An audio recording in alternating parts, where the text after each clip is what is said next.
Hello, my friends, and welcome back to a brand new Realm News. I am your host, the Dark Lord, the one who puts the real in Realm and expands your mind one block at a time. I am fortunate today to bring to you a brand new guest onto the show who goes by the name MintRefresh. Perhaps you know them.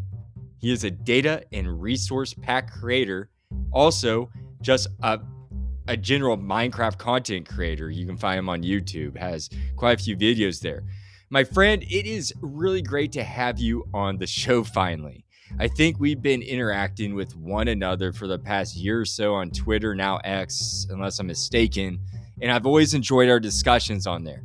I appreciate the feedback you provide. So, MintRefresh, welcome to the show. How you doing? Yeah, thanks for having me on. I am doing well. How are you doing today? I'm doing great. I'm doing great. You were telling me right before the show that you're getting some snow up where you're at. Yeah, yeah, I'm actually sitting here in my kitchen, and it's just going back and forth. While we were setting up, it was clear skies from when I look over, and it was heavy snowfall. And it stopped, and now it's going again. I don't know what's going on over here. It's like Minecraft where you just get random snow. Yeah. It's almost like when you're walking between like a warm biome when it's raining and a normal biome, where it's just like suddenly it is raining and suddenly there's nothing. I love that. Or I love when the snow intermingles with rain that way. Do you ever get those like that effect? Where it's like I guess the break between just like snow layers and normal terrain. Is that what you're Yeah, sort getting at? of. Like I've been like in an area where where it's 2 different biomes meet like a jigsaw puzzle like you kind of described, and it will be Mhm. raining, but when you hit that, like, borderline, it starts to transition into, like, snow, but then it's like that mix of rain, snow look for, like, just if you're in the right spot. Yeah, yeah, and also depending on the biome, rain will turn into snow the higher up you go. So you can also be up in the air and you see where suddenly it was like snowing above, and then behind, like underneath a line, is rain, which is Audience, also kind of funny. I just learned something new. I didn't know that. I didn't know there was elevation difference. Like, I didn't know that. I knew that there was a temperature gauge in this game, Yeah, but I didn't know that there's an altitude. That's amazing. yeah, I think that's actually related to the temperature, maybe. I'm not like entirely 100% on how that system is all set up. I love But and I that. think that was something they added around 1.7 when they changed a bunch of biomes. And that was before we had the current mountain peaks that generally just generate with snow. But in like the old windswept hills biomes, which were like the just extreme hills previously, but that used to generate snow as it or so it would snow, so it'd have it on top as you went higher up to kind of create that mountain look. And of course, Yeah. that's been since modernized. I love that, and I'm glad you taught me that because I think it was episode 3 when I did snow biome episode that maybe it was the desert one that I discovered about that temperature gauge, and I think you're right. It was a long time ago, like 1.7 or something like that, that they implemented that for biome specific, because that helps kind of as a rule set, I believe, right? Am I Hmm. am I mistaken? Yeah, I think so. I think things like temperature nowadays might play a part in how the game determines which biome is going to appear somewhere in the world. Hmm. I'm not the biggest on a lot of like how the world generation stuff works, but a lot of that information is accessible.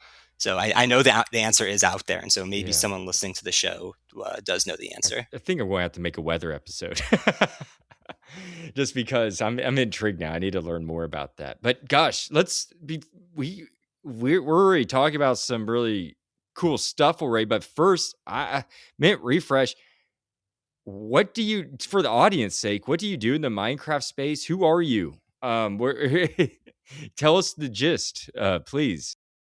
Yeah, to maybe get us sort of back on track Yeah. here, but yeah, so I'm a longtime Minecraft player. As you had said going into the show, is that I make data packs and resource packs, more of like the vanilla plus category, which we can get into like what that means a little bit. Hmm. I also make YouTube content, and I also sometimes make memes, and I just talk Minecraft on Twitter and Blue Sky. Okay, my first question to you, because yeah, folks, after the show, after you get done listening, go check out all of his. Where you can find them is going to be in the show description, all the links right there. So go click on those after you listen to this. But I'm curious, where did the name Mint Refresh come from? Yeah, so that I love it. try to like It's unique. yeah, I gotta try to like I keep it love the short because like logo. it goes I feel like the answer to that goes back a bit, but I think to try to get to like the core of the answer. So it is like somewhat of a manipulation of like a nickname that I had from like some friends growing up, but it's like one of those joke nicknames that nobody actually uses. It's just like, oh, that's that guy, but no one said really says it. No one calls me that, but like it was like kind of there, and so and that was really the mint part, and that came from I used to have just like the stockpile of Starlight mints, which are like the mints you find in like restaurants. Oh, I don't nice. know how I had so many. Somehow, I guess I was just getting more than I was going through, which to this I don't really know how that That's happened. funny. But that was just a thing because I would just carry around some of these just like to have. Um, and yeah, so that kind of like spawned this mint it was like mint fresh name that I was kind of just like, yeah, I guess I could see that, and then I just kept that theme for the years. And when I decided that I was going to get back into the creator community, I was looking for something. I was like, I need a name that I can stick to, and I knew I wanted to do the mint part in it, and while just trying to find something that sounded, I guess creative, it came in to Min's Refresh, which I thought sounded good. I liked the refresh part because of just like myself returning to the community Yeah. because I had made content in the past over the years, but this was kind of me like sort of committing a little bit more, and then and just like with my content. Mint is just like another flavor, just like vanilla is, and so I kind of like that connection that's there. Love that. I love that you have a story behind the name. And, it's just funny. Some kids in school are known to be the smelly kid, but you're the guy with minty fresh. That's awesome. That minty fresh Not, style nothing flow. wrong with I that. don't know. Nothing wrong with that. But you mentioned that, okay, so the refresh part was you getting back into content creation. And I noticed on X, or Twitter, now X, I always like to go by what it should be called first, Mhm. but Twitter, now X, says that you've been crafting since 2012, 14 years ago, 14 years and going. And so how did you get into Minecraft? Yeah, so this is something I actually have not mentioned to you before, but we actually have something in common, is that we were both introduced to Minecraft by our brothers. Wow. Okay, older or younger brother? Awesome. My brother was younger. Yeah, I don't know if I knew the age difference between you two, but it was something I remember picking up on at some point. I know you've mentioned it even in some of your earliest episodes. Yeah. But I was like, oh, that's fun. But yeah, I started on Xbox Edition, and in like August, I think of 2012, my brother had found it at some point. Just I don't know how he heard of Minecraft, but there was a point. I think he wanted me to play on this. It was the original tutorial world, if people remember that from Xbox, and so he was doing something on that, and I think he might have just really wanted me to be like labor. Like there's certain things I remember of just it's just like, can you like do this or find this? That's funny. Yeah, and then like a month or two later after that, I had gotten Java Edition, and so that was version 1.3.2, and I Oh wow. got that in like September, October of 2012. Wow. And do you still play Java? Or are you Yeah, Bedrock? I am a Java player. Gotcha. It seems like a lot of people who are into data packs, resource packs, are Java players. Yeah, a lot of like using. I don't have to say using, but at least like creating for those tools is definitely optimized for Java. If you like, I don't have like Bedrock on my computer, so I don't really know what a lot of that looks like for like downloading a resource pack and just like putting it in. Hmm. And then data packs are specific to Java, but the equivalent for Bedrock would be something like add-ons. I don't know how mods work on Bedrock. I know they exist to some extent, Yeah, I but don't use them personally, but I did want it's a question later I had, but I want but since we're on it, what is the exact difference for just for my sake and the audience's sake to know between resource and data pack? yeah, so the ge- I think the way that I want to like explain it before like I go in depth is that resource packs are a lot about how the game feels, while data packs are more about how the game is. So resource packs used to just be called texture packs. So I think that in itself is a pretty good idea of what type of stuff is in there. Hmm. So how what the textures are, sounds, language files, and there's some other stuff in there that can be mentioned, but generally it comes down to stuff like that, things that don't that can change how the game looks and feels to you, but if you were playing with other people it would have like no effect on them. It's solely like your own experience. Data packs are more on the other side. So for as that is a Java concept, again, I think the best comparison is with add-ons. And so data packs you download and you put into your actual world files, and so that affects the world you're in, and so that's going to be things like recipes, the types of things that mobs drop, things you find in chests, how biomes might be generated. You can even add new biomes in that, as well as a few other things that Minecraft Mojang has allowed over the past few years.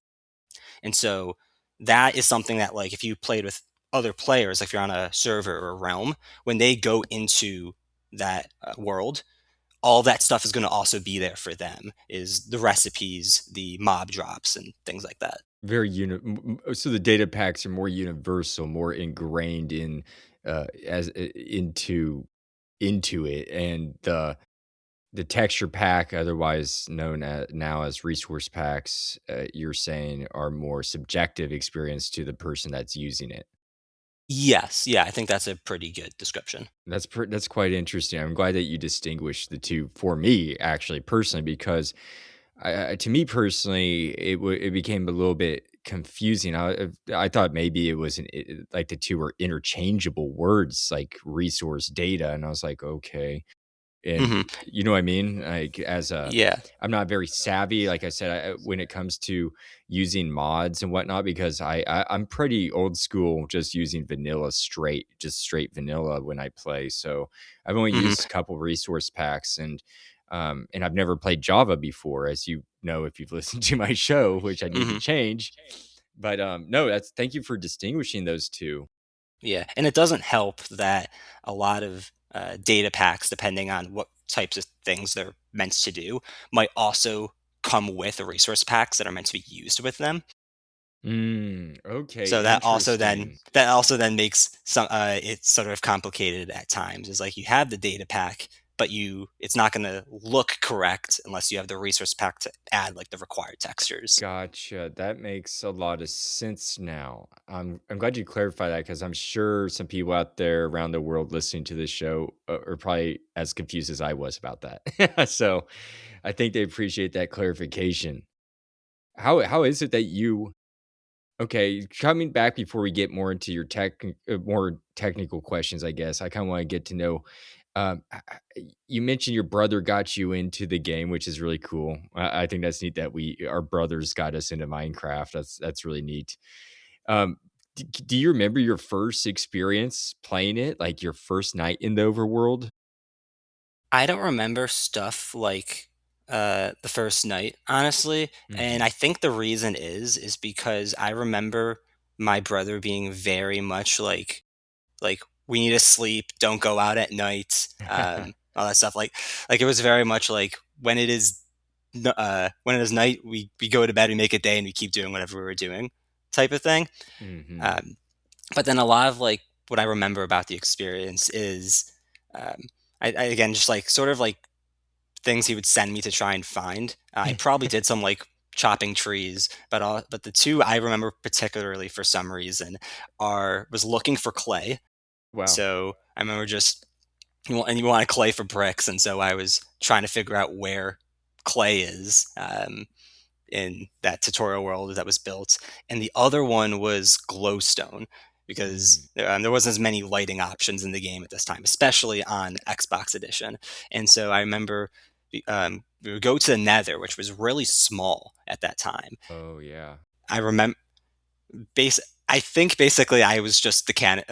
Almost the cannon fodder here because I think he was worried about stuff like ghasts, which I think were in the game at that point. Yeah, I'm pretty So sure. I was the one pillaring up off the floor with dirt to get to reach the glowstone and break it so that he can just collect it on the bottom. Oh man, he was your older brother. That's hilarious. So you probably died many times getting glowstone. I actually think I did pretty fine. I don't Nice. remember any issues with that, and especially because like there definitely was not Nether fortresses in Xbox at this point, and so the only mobs that would have been in the Nether were zombie pigmen and maybe ghasts. I'm assuming there were ghasts there, so it was really just worrying about them. I don't have any memories of like dying a bunch doing it, I guess, but I also can totally imagine that it happened. And you're right. The gas would have been there because they entered the game October 2010. Of course, and though things are a little bit different with the Xbox edition, but I do believe that in some things like that, the features came out in a roughly similar order. Probably right. And if you started in 2012, I'm sure they were definitely in Xbox by then. I imagine 2 years later, right? Yeah, I think so, and I just don't remember whether or not I died to a ghast. Yeah, Yeah, well, I don't blame you. That was a long time yeah, ago now. but if it was only zombie pigmen, it wouldn't have been as big of a risk. So I feel like there must have been. True, true. Eh, so do you remember like your first shelter? What you guys made that out? Did you guys dig in a hill or was it I stone? he had a house because he started on this world before I joined. So there Gotcha. was some sort of house structure. I don't remember much of what it looked like. I guess bricks and glowstone were involved. Cool. After that, I really don't remember. But in the tutorial world, there was like this village area that you enter. I don't remember how similar it was to like a normal, but one of the old villages that spawned. So I don't quite know, but we were in some sort of area like that, and there was a house that might have been kind of pushed back toward a hill, but that's as much as I remember on that. Yeah. So besides being your brother's um, like I don't know, slave We're essentially out there chopping down trees and the guinea pig. What what was your first experience of Minecraft like? It must have been good enough to keep you playing it over the years, right? Yeah, I definitely remember like enjoying playing that on the Xbox, and I think by the time, which was not very long, I started looking up things about the game, and I was like, wait a second, but there's all these things that are on the actual computer version of the game that are not here. I was like, I'm only playing like I don't want to say like the trial, the demo version because a lot of people loved the Xbox edition and it did grow, but But I was like, I'm not even playing the full game.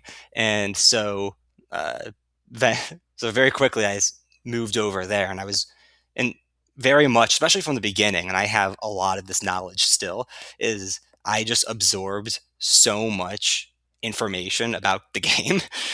and and so like, and I that probably took away from like some of the general learning experience, because I was very frequently on the Minecraft wiki, just reading just like anything that I hadn't seen before. Nice. You seem very knowledgeable when it comes to the game, so that makes sense. Yeah, there's a lot of that started back in the day, but even in, there's a lot of people take phases of Minecraft, and I definitely did that a bit over the 13 plus years. And so I, but like, and during that time where I wasn't like playing as much, I still was very frequently following what was happening in the game, like with like updates, as well as what certain creators were doing. Like I still like watching like different series on YouTube about Minecraft. And so like at the very least was always trying to like keep up to date with what was going on. And especially as time went on and I learned more about like deeper parts of the game, and I started paying more attention to that stuff too. No, that's so. Who are some of the creators that you were following, or even still follow today? A lot. I think the main one that I was referring to, and definitely the first that I really spent a lot of time watching, was the Yogscast, which I am going to warn for people watching is that a lot of their content is uh, more on the mature side, but they have all, so much content over the years, and they started when the game was in alpha, I believe. Started Jeez. and while Wow. there's definitely a lot of like content that was still coming out at that time, much less than now.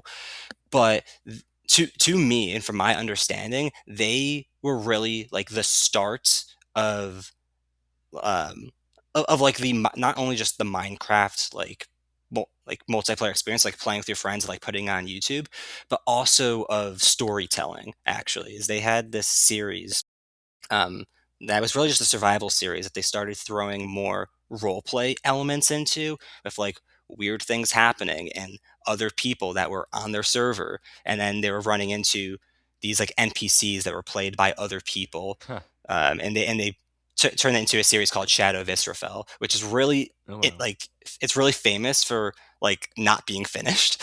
Uh, Really?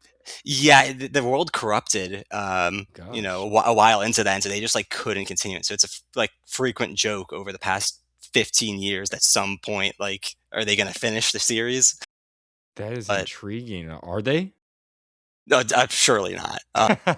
It was so much work, but it's when you look at the stuff that people are doing with Minecraft now, especially with like storytelling, it's like a lot of it feels so new because people are constantly pushing like what like with the boundaries of that and what can be done. But you can also then like go back to 2009, 2010, and you can watch how the Yogscast was like pioneered like all of that, with these people are playing other characters, and they were running into these different like towns that were full of people, and they were doing missions, Wow. and there was like these enemies that they would come across, and it was really cool, and I think it's such an interesting thing to like look at now in terms of like Minecraft history, of just like the creativity, like, and all that existed when the game was a tenth of the size. That's pretty wild. I didn't even. So that was like back, what, Alpha 2010? 2009? Something like that. I don't remember when it started, but I believe that the final episodes had come out. It was beta 1.8, I believe. So that would have been just before like the official release of Minecraft. Gosh. Wow. They kind of pioneered all this then, didn't they? It definitely seems that way. I do like. there is very possibly other things like this that have existed, that might have predated a lot of that, but I don't know them. Gosh, that'd And be and and the, and interesting, the, huh? To yeah, and the know. Yogscast continue to put out Minecraft content. They still do now, but it's definitely changed a lot over the years. And so, like I remember in version 1.6.4, there was a series that ended up becoming a like retroactive continuation of a previous series, and that was called Moon Quest, and it was playing with a mod pack and about getting to the moon, and so they were Cool. trying to build rockets and stuff, and that to not spoil anything because it is probably still my favorite like Minecraft series ever because it's so funny, and sometimes in that it went like very comically wrong with like what they were trying to achieve, Wow. and eventually and that even morphed into a big server that a bunch of people of the Yogscast I guess organization because it is a company. And that basically became a big server where they had all these different creators that were affiliated with the Yogscast, doing different things in this huge mod pack. And every once in a while, they would interact with each other, but they'd be doing their completely own thing too. But it was part of this like shared world at the same time. Dang. That's really interesting. I can't believe they were doing all this way back when, like at the very beginning of the game. That's I actually don't know much about them, honestly. Yeah, they're again like there's a lot of history there. Like, and I was again like contents warning is like they lean more on the mature side. Gotcha, gotcha. Well, that's good to know, especially for the younger audiences out there. um, so I was just curious, like as a Minecraft player, are you like a forever world type, or do you kind of jump around worlds, or do you do creative mode mostly, or how do you play? So when I started, I was largely creative mode. There was some exceptions where I did survival mode, but when a lot of times when I would sit down and just want to do something, I was just in creative. And Hmm. it was really one particular world that I was kind of just like build like buildings and stuff in. But and that eventually became a lot more survival focused, um, probably more sooner than later. But I have tried a couple times, especially before I even heard the term forever world that's used now. But I tried a couple times to really stick to one world. But like there was a lot of things that happened with that is either I would take too long a break from Minecraft or it felt like I might as well start over, Mm. or or updates would come out that would change things that would make it kind of strange to keep going, especially because like the world didn't blend as well between updates as it does now. Mm, gotcha. Yeah, so there's things like that, and even now, just like I don't have a forever world. I want to, and I know, and I have ideas for like things that I would probably do in such a world, but it's also then like the time commitment to that, and I like the early game too. Like I like just going mining at Yeah. times. It's cathartic. Yeah. So yeah, stuff like that. But I think another thing also when I was more in the earlier days is when I would imagine like different things that I could be doing in the world. Like I can build like more of like a kingdom setting or more Mhm. of something like pirates or something more modern. To me, it also just felt wrong to put those in the same world, which I think with how big the game has become and like traveling has gotten a lot better. Instead, like there's now like things like Elytra Yeah. and the concept of like ice highways in the Nether. Like that's a lot of those walls have been broken down, but a lot of it is just like haven't sat down and decided I'm going to commit to one world and do that. No, I hear ya. I think back when in 2013 when I was introduced to Minecraft, yeah, I definitely know I didn't have a forever world. I was just like jumping around stuff. But since I've before I started Realm News, I started On Peut Dieu, and Hmm. it's turned 3 years old now, and I'm just like, man. But So that's my forever world, but just recently I opened up a new world and I've been having fun with that new phase. Cause and I think I Hmm. posted about that. I was like, man, it feels I was like, like being a new player in or a player in a new world again and starting from scratch is like, I don't know, it's a whole different level of playing because you have nothing to back like to rely on Hmm. like as like to run to get more resources Yeah, that's exactly what I've and said. It's very much like, you don't have endless resources to back on. You have to make more conscious choices. You have a limited palette of yeah, things that you can build with. It's almost just a different game. and it was fun to be able to like be a new player and experience it after the copper age because I was like, wow, this is Mm, amazing. Like making the saddles and everything. Thank you, Mounts of Mayhem, for that. Like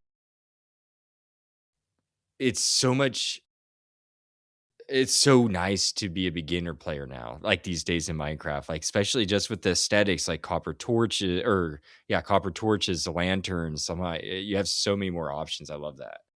yeah, there's a lot of updates I can point to that are completely different if you had a world before those updates and after. And like going to the Nether for the first time in the world was very different, like before the Nether update. Just being in the world itself was different before Caves and Cliffs.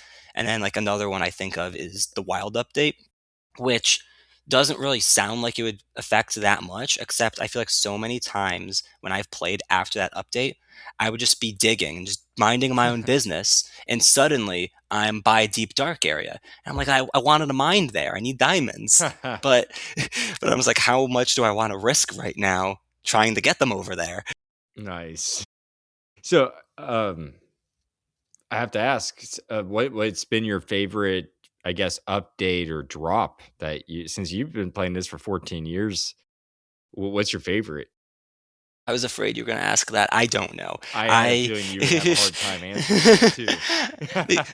I mean, there's been so many, and so like when I think of like one of the most nostalgic versions of Minecraft for me, it's 1.6.4. But like as an update in itself, it's What's not. the 1.6.5? Sorry, that's the horse update. So that's when Oh, they okay. added horses, hay bales, coal blocks, Wow. which was definitely like one of my favorite parts of that because I had so much coal at times. I wanted like being like compressed. Heck yeah. And terracotta was also added in that update. Oh, I love terracotta. Man, I should have known that because I did a report on terracotta. Yeah. Also leads and name tags, which of course are now getting, uh, I, in one case, better crafting recipe, and in the other, a crafting recipe. Period. Yeah, the name tags, that's a welcome thing, isn't it? Yeah, it's definitely one of those things where it was, especially like back in the day, it was interesting that's something you can just come across, and it was a little bit more of a lucky thing to have, and it's like, oh, this can be fun. But naming mobs has become more important as the game has grown, with like the focus on um, with like having more mobs that you're supposed to be attached to, and it's you being able to name a mob is important a lot of times for farms. And so like the uses have grown And for that pets. to the point where it's just like, why is this piece of paper not something I can make? No, I 100% agree, and I do like that the name tags are going to be craftable because, I mean, I have pets, like, I have wolves, and I'd like to, Hmm. it'd be more accessible to name them, and, who knows? Maybe I'll have some baby, mobs that I'll want to name one day. Yeah, and stuff like that. Even with like villagers, is like we enter every Minecraft world where Yeah, we can be where we villagers. have a name above our head, as long as like there's someone else to see it. But it was just like, but I can't share that with anybody else. It's like, why is this like? I can Mhm. understand it maybe being gated because you're like putting that into your world, but I don't think it needed to be gated to just like, I hope I find a dungeon, or I hope I fish one when I'm going fishing. It's like it felt a little bit unnecessarily like far away, I guess. Yeah, I agree. It seemed yeah. I think it just felt like an item that didn't seem like it should be uncraftable. either. Hmm. It just seemed like, okay, it's made out of metal, so I think it should be craftable. I th Yeah, like there's some things which I do understand why they're not craftable, and that's really just like pottery sherds and armor trims, especially because like Yeah. those are meant to be something from history that someone else made and put their own personality into that you shouldn't really be able to just replicate Yeah. without at least like seeing them. Yeah, that's So archaeology. You can't no, I 100% agree with that. You should not be able to replicate those items. Like, that's just part of the lore. Well, the unknown lore of the yeah, game. yeah, and I understand things like duplicating them because like pottery sherds, sometimes you want a bunch, but there's oftentimes not a lot of different spaces you can like like in a given area to get some of those. But like at the very least of smithing templates, there's the idea of like, oh, I've seen this. I now that I know what it looks like and I know how it works, I know how to use that as a template to make another. So like I get the idea of some of that, but also yeah, like I shouldn't be able to just maybe create those. Which at the same time, why can't we, you know, paint something on a pot ourselves? Obviously, that's maybe a difficult thing to add, but it leads to those kinds of questions. Well, see, actually, that's a good question because that would be awesome if we could do that. I've also thought like it'd be cool if we could make our own paintings too, like or something. I don't know, kind of like Yeah. how we do banners in a way, but I don't know. Um, or like no, actually, this is something I thought of. Like, you know how you can do like snapshots? Like, I wish we could hang up like our own photos or something. Ooh. I think that would Yeah. be kind of cool. Yeah, that'd be neat. Like my question then be like, how do you do that without adding a camera, which was in Pocket Edition at one point? As a I think painting, that, set up an um, easel and paint that mountain. yeah, yeah, yeah, like that would be like a way to do it is, and even if that's just like, Hey, oh, I have an easel and I have a palette, and well, then I can like paste a screenshot well, onto it or something like photography that. is actually ancient. The Greeks are the ones that I believe invented that. What, just a black box with a pinhole, right? With um, it was like a super weird way. It wasn't like not acid etched, but didn't they have like some form of it back then? I Like really couldn't tell you. kind of like how like the Iraqi light bulb, like how if we had, they had like a rudimentary form of a chemical light bulb back in ancient times. Maybe I don't know. Like Audience fact there's check all with there's me. yeah. I mean, and there's and it's great sometimes when Minecraft adds something that takes inspiration from something in the real world that people just don't know. No, I agree with you, and I love their original things like gas or glow berries or, I like when they make up something new is really cool too. Hmm. So, Mint Refresh, I just kind of transitioning, shifting gears here. Let's get back into um more about you. I wanted to ask what originally drew you to developing data and resource packs within Minecraft? Do you have a formal background in like programming, or are you just naturally good with computers? Because you have to have a little bit of knowledge, or at least I don't know, enjoy that type work. Yeah, so I do work in software as like my career and is what I studied. Oh, I cool.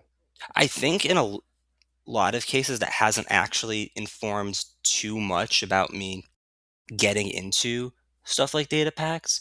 Mm, I'm sure there's some sort of just like link of why I'd be interested in it from that, but the like sorry, the data pack like structure is based on something called JSON, which is not really code. It's kind of set up like code at times, but really it's just a standardized way to uh, like structure objects with information. okay. And so a lot of what is available to change and control within Minecraft is based like in that. It's actually very readable. Gotcha. I remember over a year ago, I was just for like, I was trying to look up what Jason was because obviously I see you guys talk a lot about this. And I was like, what is this? And I kind of have a rudimentary understanding of it. It is easier. It's not like binary numbers. You're not just sitting there doing 1010. It's actually readable, like you said, right? Yeah, yeah, and it's not like generally instructions either. Like it's not like do this, do that. A lot of it is basically just like this is information that something else is going to accept, and how based on the information that it has, it might do something. So I guess an easy example of that is a recipe. Is like a Minecraft recipe, at least for Java edition, is there's a of it's in this text file. Mhm. I guess it is the whole text file, and there's basically things like here's the pattern, and so say you want to do like uh, a cross, you'd use like a character, just some character or some letter Mhm. to represent like that, and like kind of form the pattern out of that, and then you say like the X represents string or something like that, and then and then you put in like the result is then this item or block, and it makes four of them or something. Wow. Okay. And of course you can get more complex with that, but that is the general like way that most of the recipes in the game are. Gosh. So very interesting. And I think I've had other people on the show say that you don't need like a programming degree to be a modder to do this stuff, but I'm sure it helps, right?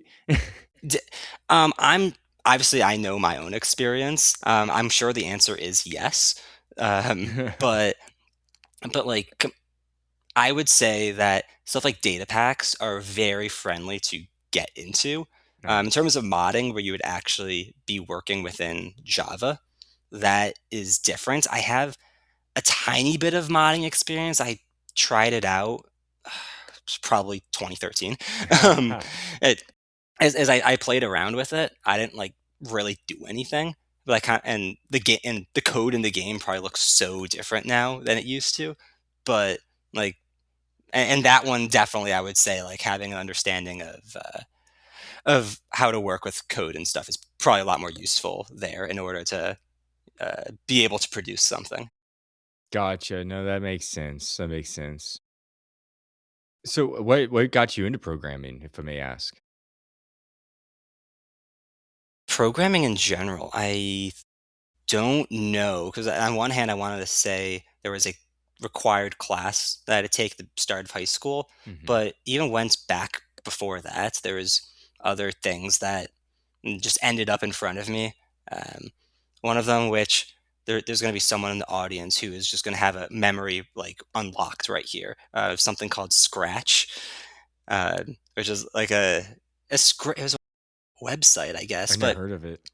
it was this like scripting thing. I think it's still around where it's a drag and drop thing, and you're able to like create like scenes or games and stuff like that. That's cool.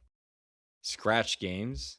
It's a Scratch.mit, I believe. Oh yeah, here it is. Yeah, MIT.edu. Interesting. Okay. I'll have to put that on the show description for people to check out. But anyways, so that kind of helped you jump into that, huh? Yeah, that's definitely, I think, the like origin of me getting into stuff like programming. That's really cool. And and then you went to college and got your degree in that, huh? Yeah, that's definitely the abbreviated version of that. Is eventually it started there and got to the point where yeah, that is my full time job. Nice. And then you just stuck with Minecraft over the years at the same time, huh? Yeah, yeah, and of course, as those didn't start the same way. No. So when was it that you started becoming a developing data packs and resource packs? What made you when was it that you started making the transition from player to content creator? So there's definitely a few times this happened. There's particularly three times this came to mind. Gosh. Um, The first, which hardly really counts, but in must have been 2014, I um like a friend from middle school and I, like, this is while we were in middle school, decided we can be cool. Let's do a survival series on YouTube. Nice. That none of that exists anymore, um, thankfully. Dang. We did like almost 50 episodes, Wow. and, like, it was fun. It wasn't really going anywhere. Like, we were really like taking our time with it, and obviously there's maybe a distinct maturity level that exists between like then and how I would act now. Nothing wrong there. So there is that, if that counts. But in terms of stuff like resource packs, I I probably got, actually, I know I got into stuff like that around the same time, but not really posting anything online. So actually, I think if these videos still existed, I think you can actually see some of these textures that I did, and Cool. it was basically, it was very minor stuff. So like there's a type of texture packs that change how everything looks, and then there's some which have become a lot more popular. I want to say lately, but this has probably been more since, like 1.6. Mm, That would change or add or like very few things, but everything still largely looks like vanilla. gotcha. And so, like, there was actually, to go back to Yogg's cast, there was in one of their series, there's a texture pack that they used for the longest time. It was called Sphax Pure BD Craft. And it's a fun, like kind of like comic style texture pack. But one of the things was like interested in is that there was sometimes, for example, multiple textures for the same mob, which was kind of just like weird because when you're, especially if you're not as familiar with resource packs, because this required like a mod like Optifine, Uh-huh. and but it was basically, you'd be going around and a creeper would show up. The creeper is blue for some reason, and it's just purely stylistic. And the next creeper might be red, and not all of the zombies looked the Nice. same, and not looked the I cows love looked the that. same. And it was just kind of this like interesting thing. It was just like, wait, why all my creepers are green? um, That's cool. I like the and variety. and so that I think that is what inspired me. I was like, I can, like, do something similar and just throw those in the game, but still using the vanilla style of textures. I was like, like I can have like both brown and gray cows, but also white and black cows. And it's in a sense, I was at just with a texture pack, I was adding to the game, Yeah. but without like actually changing anything, which and I was like, that's cool. So I had like put together, and I don't think any of these textures, because all the textures have changed for like Minecraft since. Mm. But like, so I had my personal resource pack that I was using, that was still vanilla, but there was also just a few extra things in there. So yeah, so mob variants before they are what we have now. That's awesome. Well, do you remember your first resource pack? I didn't post that. The first, like, it would be long into the future, around the second time that I actually like started doing creator stuff, that I started posting Mm. packs. And so that was I think the first one, which was there was a data pack for like fixing anvils using the smithing table. It's like Cool. but in terms of a resource pack, I believe it was actually something similar that I had made for my personal resource pack, but had kind of like separated to like post on its own. That was it was a pack that added effectively the green axolotl that was shown from pictures after the 2020 Minecraft Live. It never ended up in the game, Yeah, but it was I something heard. I was like, that's neat. And I was like, that'd be cool to see in my world. And so I tried to recreate that, and I had ended up putting a resource pack out that added that as effectively as a variant. that you can come across. Because eventually I was just like, I have all this stuff, but I think some people might like having this too. Yeah. And so that's what started really like the second time of me getting into the creator community. That's awesome. And was it popular? I don't remember if that one was particularly popular, but one that was a very similar thing that I did, but with the blue frog. That was, and this was a frog. This was like concept art that was shown in a YouTube video on Minecraft's channel while they were working on the wild update, and so, and so that was very popular, and so that is like blue frog is based off of the poison dart frog, and there was Nice. official Minecraft concept art of this, as well as for like a red-eyed tree frog. And so I created textures for both of those, and both of those ended up in their own like resource packs. And then since then, when uh, Mojang started adding like real variants into the game, that became a data pack as well. That's no, that's really neat, and that's fascinating how you got drawn into that. No, the whole story, honestly.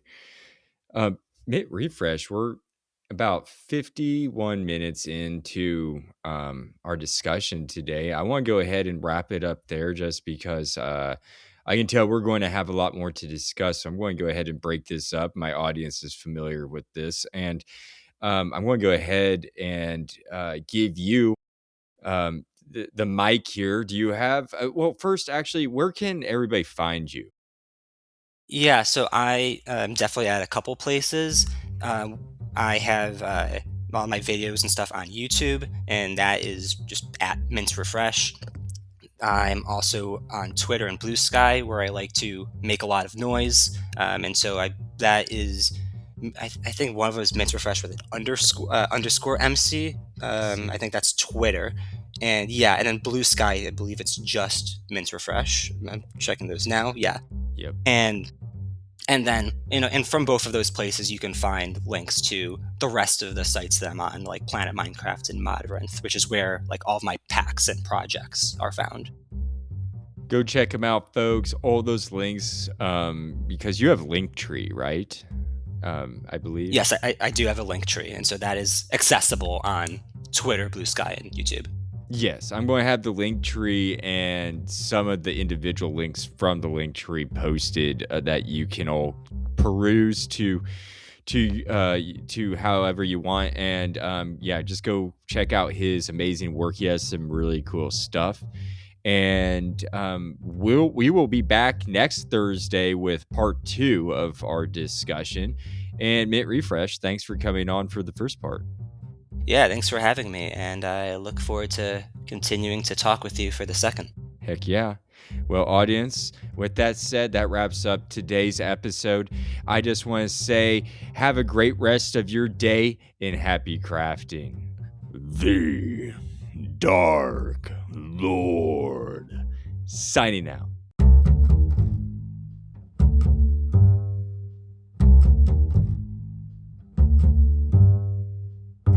Hey, Realm News fans, it's your host, the Dark Lord, the one who puts the real in Realm and expands your mind one block at a time.